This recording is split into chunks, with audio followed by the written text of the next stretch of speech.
Hello everyone. Today I'm going to talk about NITI Aayog and how it is equally instrumental in the planning process.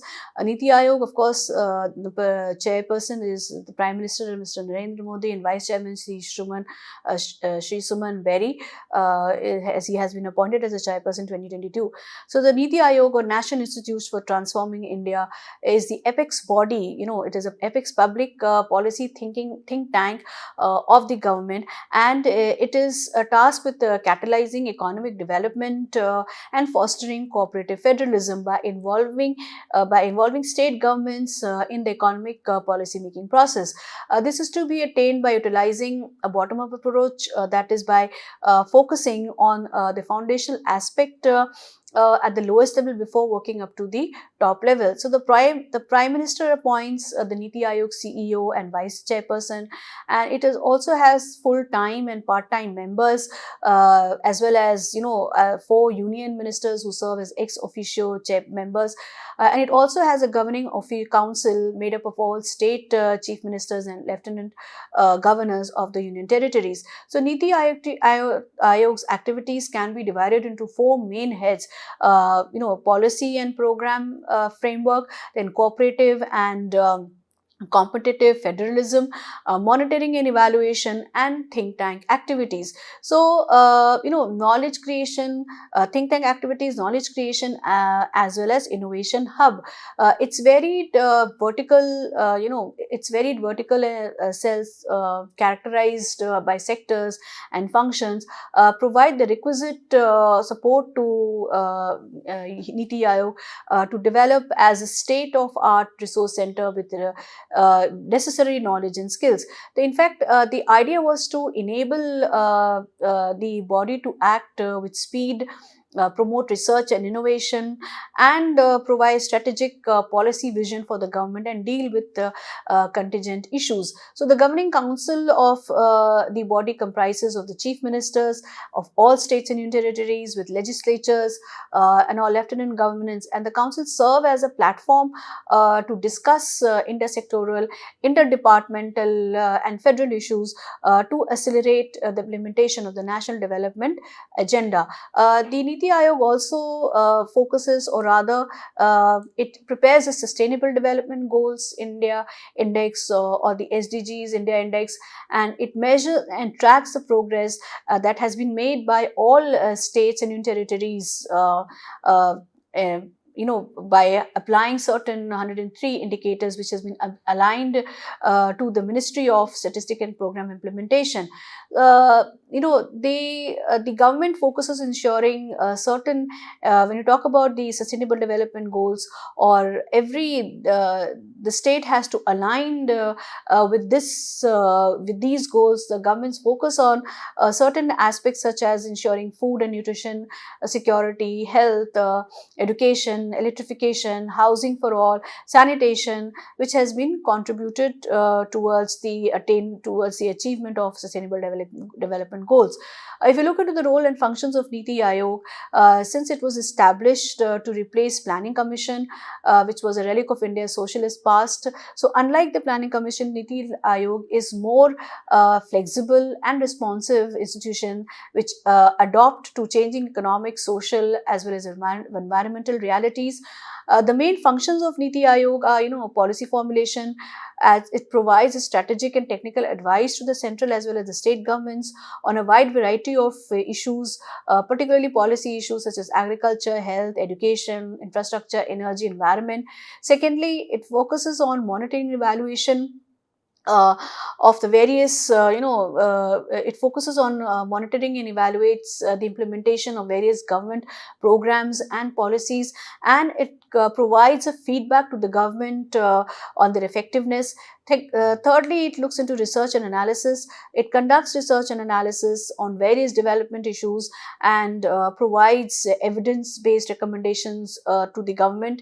And then lastly, NITI Aayog also focuses on the capacity building of the government officials and other stakeholders in order to improve their ability to implement policies and programs effectively.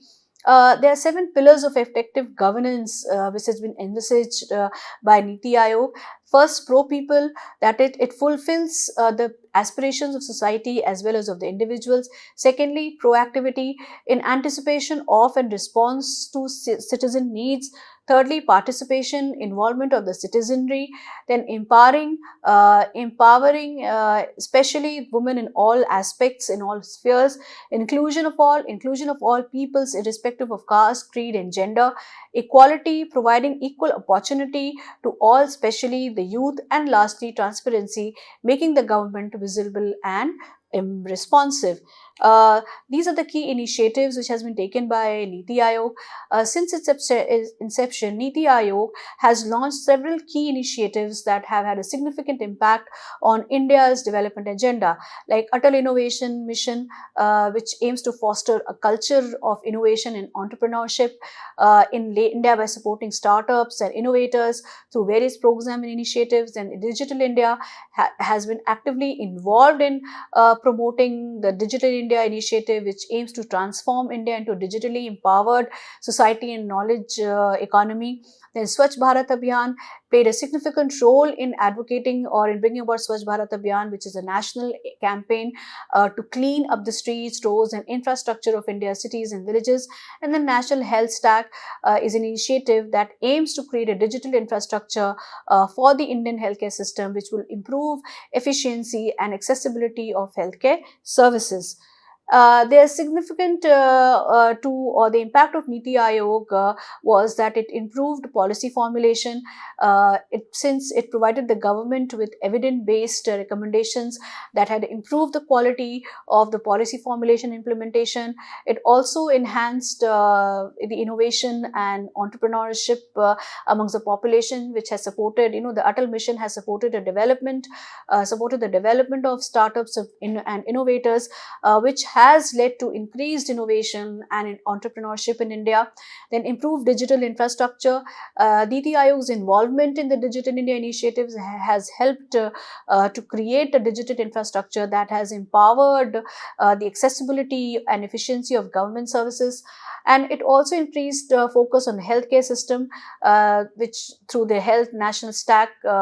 In addition to these initiatives, NITI Aayog has also played a very crucial role in promoting cooperative federalism in India. It has facilitated greater cooperation and coordination between the central and the state governments, which has led to the effective implementation of various programs and policies.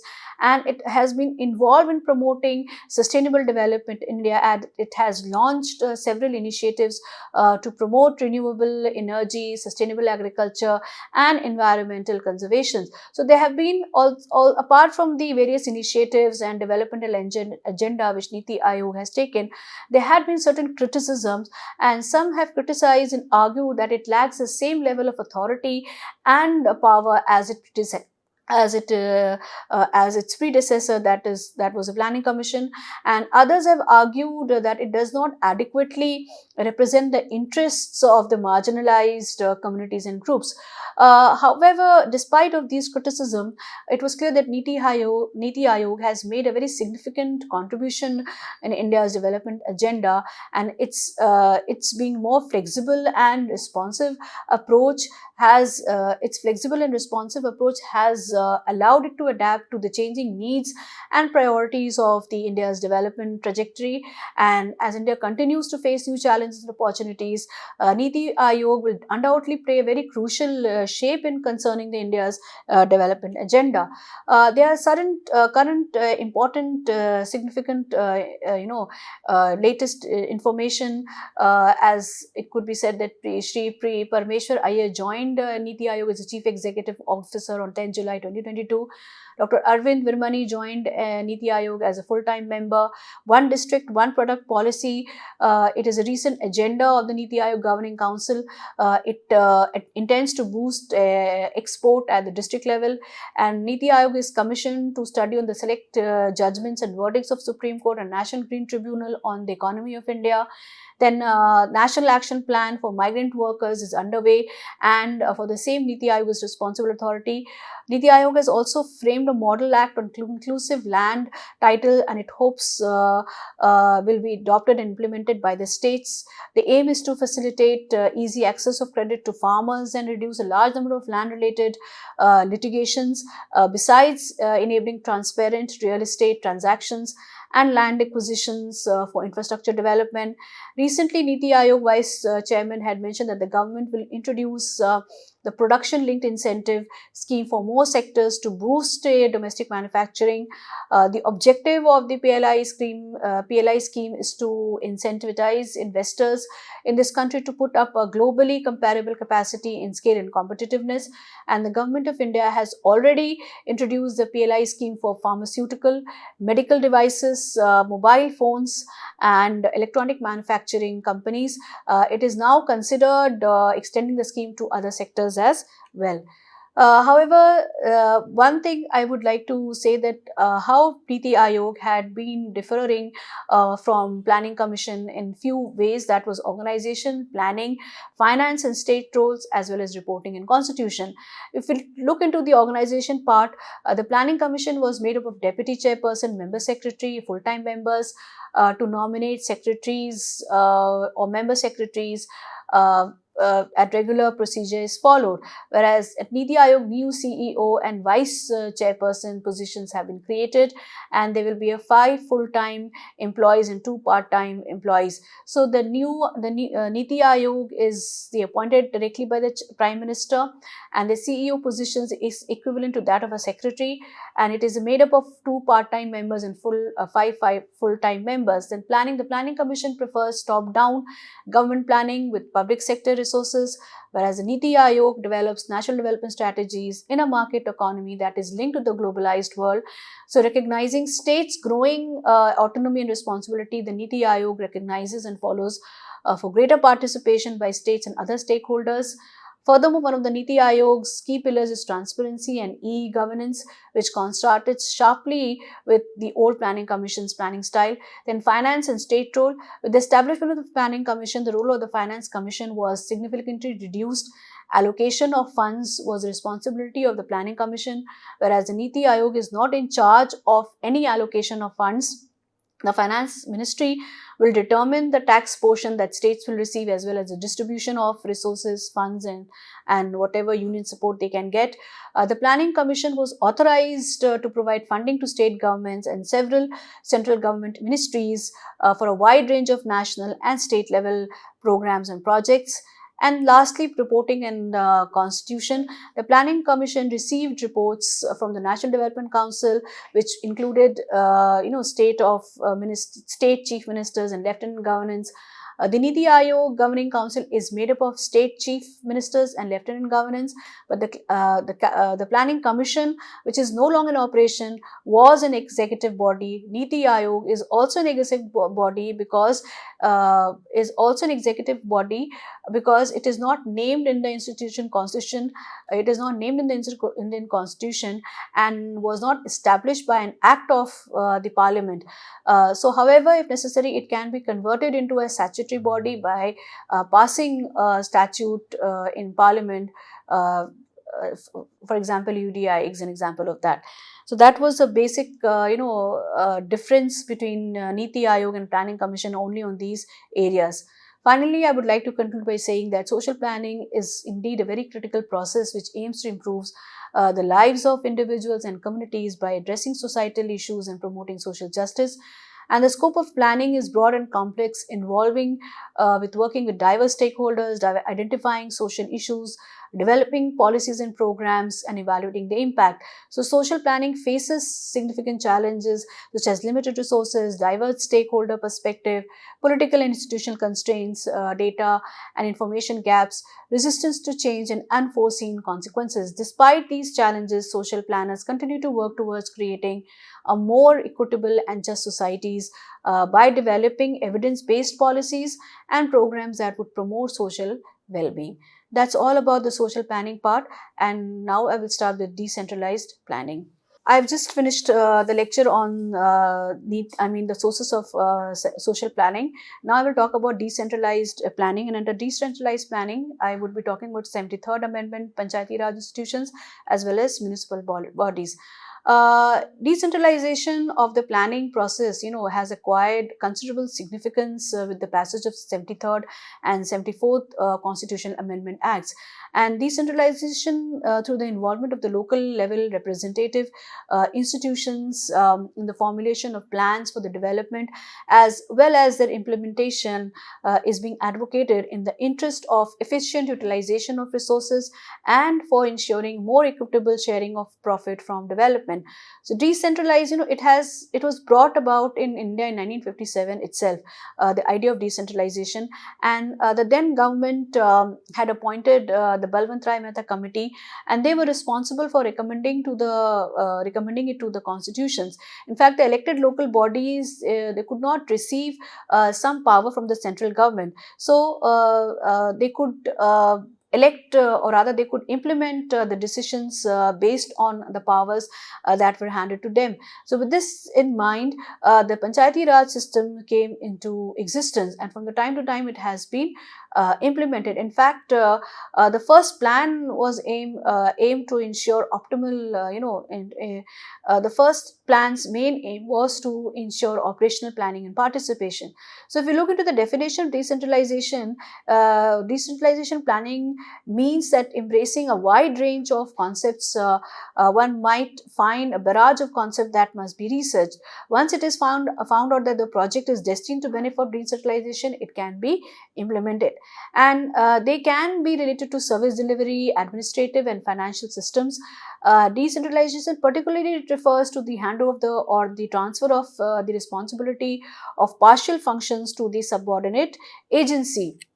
you know uh, when we look into the 1969, when we look into the decentralization part of it, in 1969, the Planning Commission provided some guidelines for district planning, and these guidelines, it helped the districts level government agencies helping them to make decisions in the respective regions. Some more guidelines were issued in 1977 by ML Dantewala Working Group Committee, and they suggested some important measures to be introduced at block level planning also. So this was a major milestone in the Panchayati Raj system in India.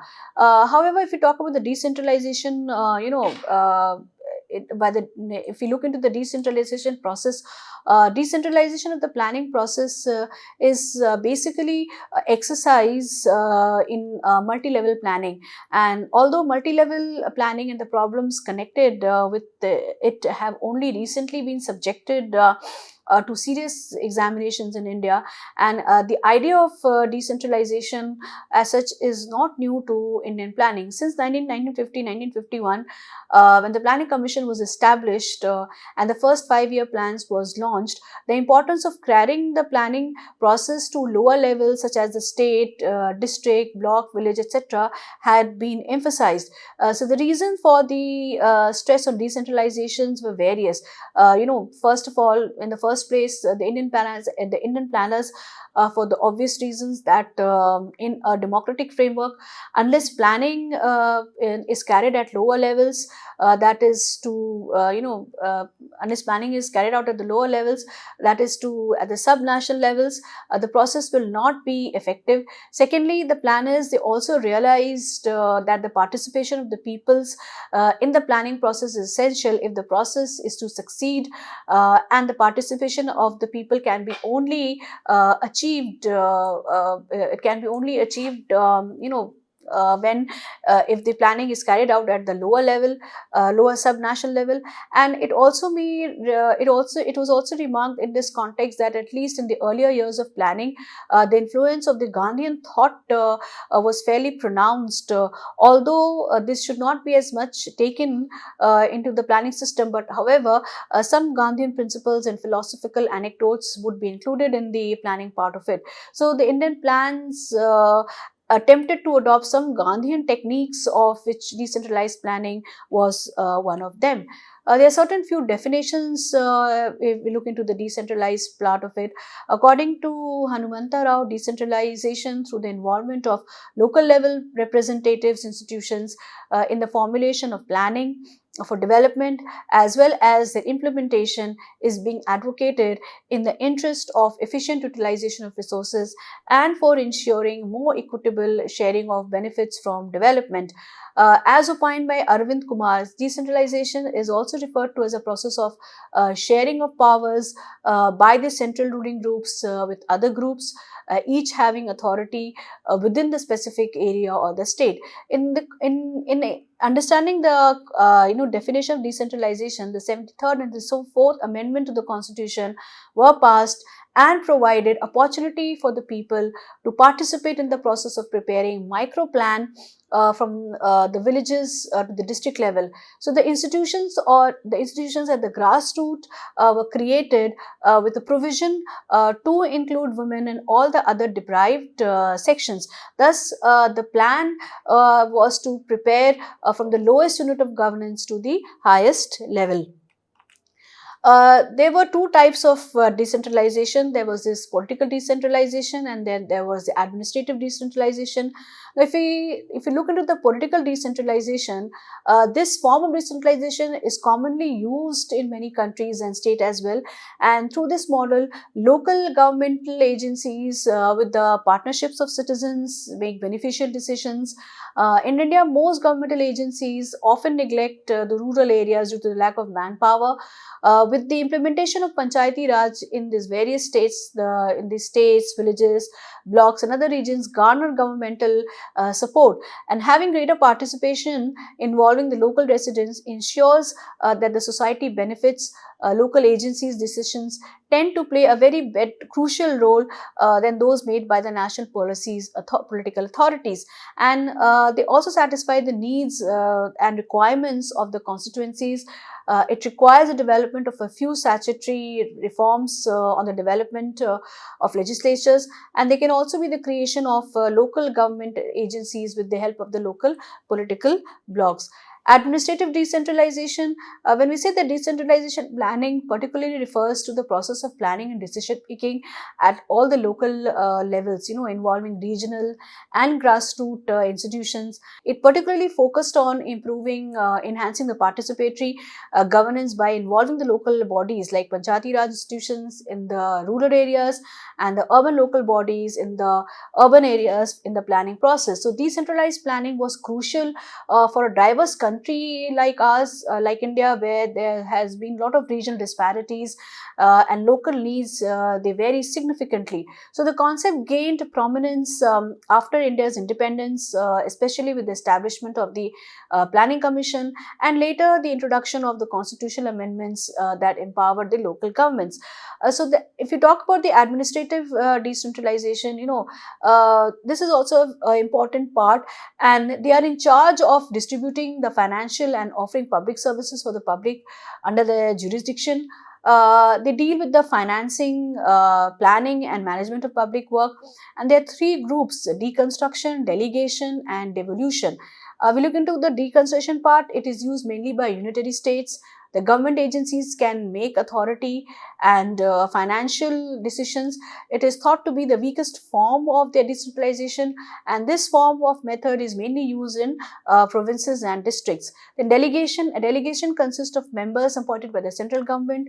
Using them, the government transfers their powers for making decisions, and they resemble, more of semi-autonomous organizations.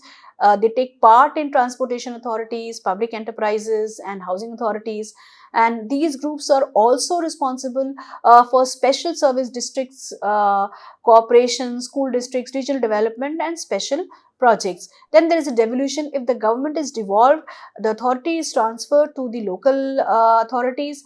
It is done having some corporate status. and they consist of the council members and mayors of the town or city, and these individuals can make their own independent decisions regarding investments and development.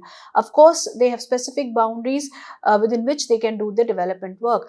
But in India, decentralized planning, as I said earlier, that in the rural areas, in order to enhance the participatory approach and participatory governance by involving the local bodies, be it Panchayati Raj at the rural level and the urban local bodies at the urban level.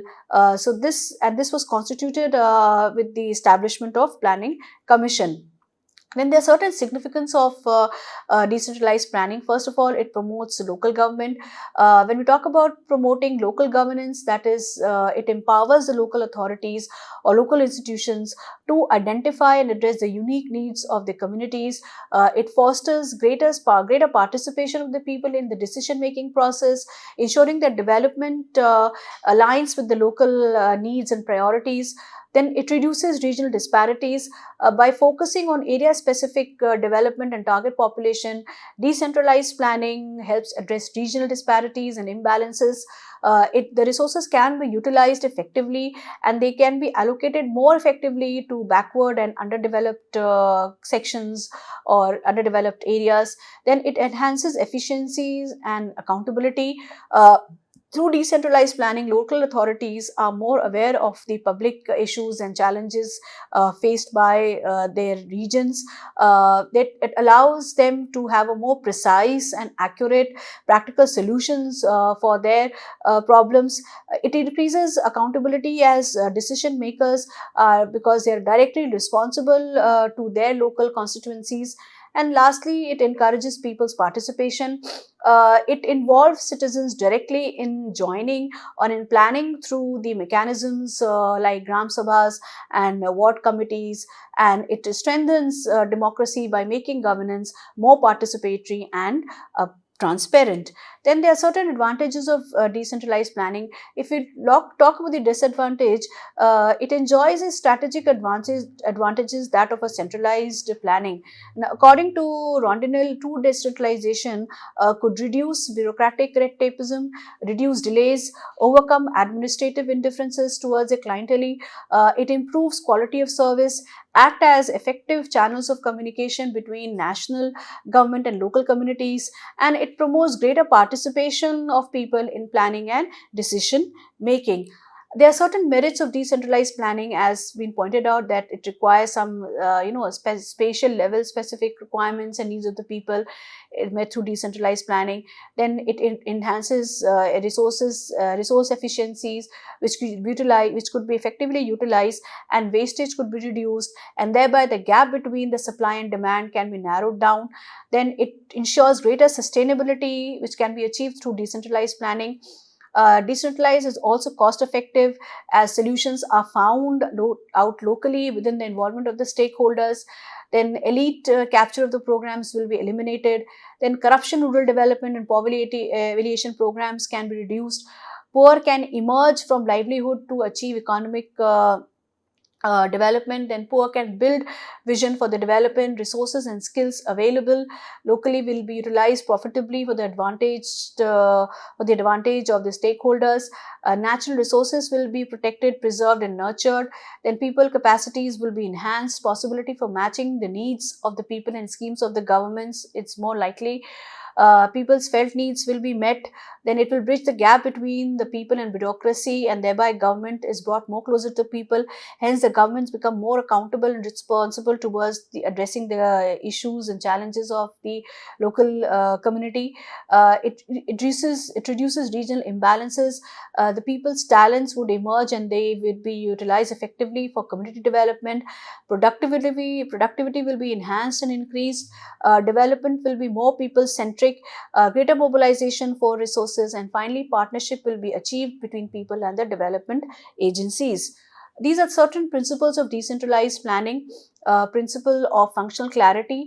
If you talk about the principle of functional clarity, decentralized planning would be effective only when all the institutions and organizations involved in the planning process are extremely clear about their roles and responsibilities.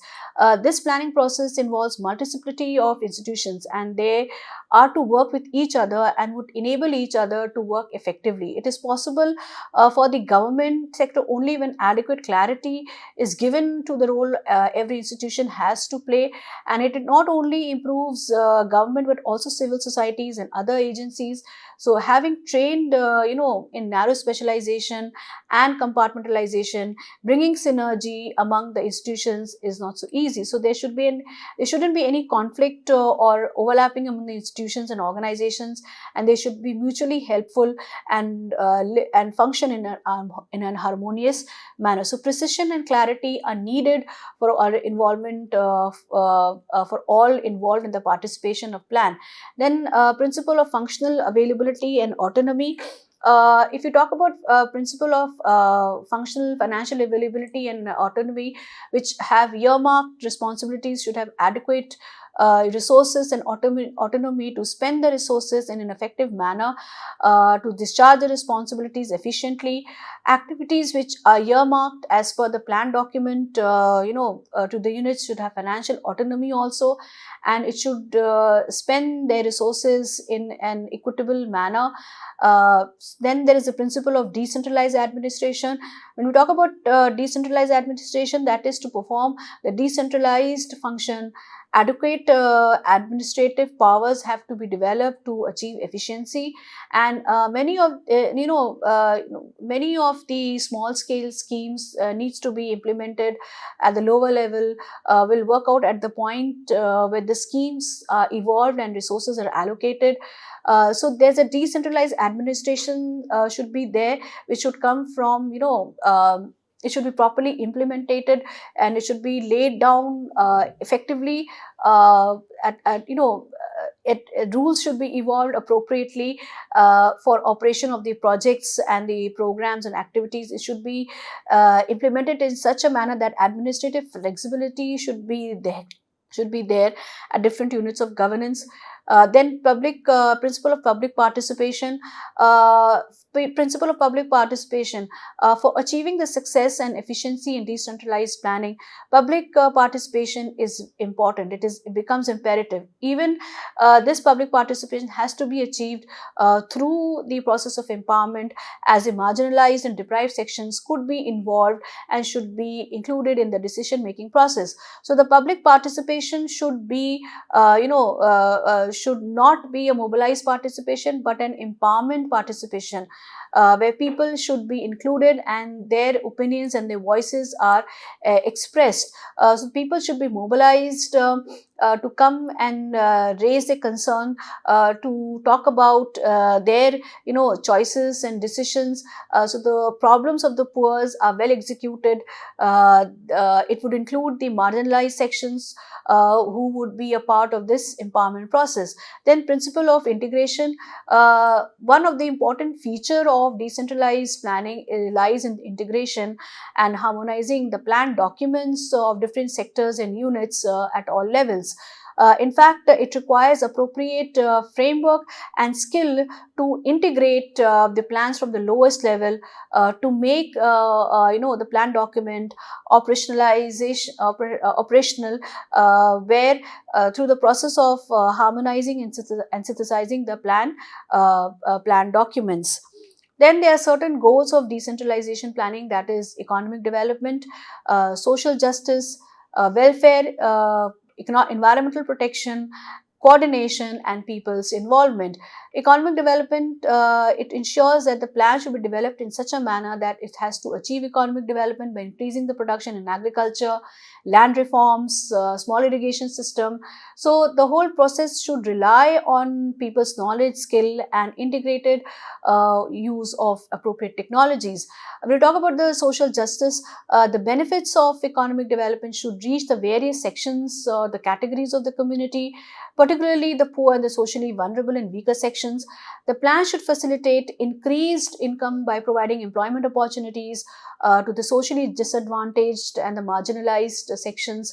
At the every level, at the very level, at each level of its functioning, women and Dalits should be integrated into plan or sub plans for their growth and development. Then the welfare part of it, the plan should be incorporated, should incorporate schemes and provide infrastructure facilities like road, railways, water supply, housing, street lights, waste disposal, and also other various social welfare schemes like education, welfare of women, child, uh, youth, minorities, in order to intact, keep up their cultural, sensitivity. In the neoliberal framework, state moves away from the basic welfare activities, and hence it is on order to overcome that deficiency. Welfare activities should be made integral to the decentralized plan. Then environmental protection, the plan should also have have the component to protect the nature environment. It should not cause damage to the ecosystem and the flora and fauna, and it should have devices to maintain to manage the natural resources. It should aim for a better equitable environment. Then coordination, the plan should ensure that the total, it becomes important that the plan should ensure the total coordination, a total development and growth of the entire unit by incorporating all the development plans of the concerned area.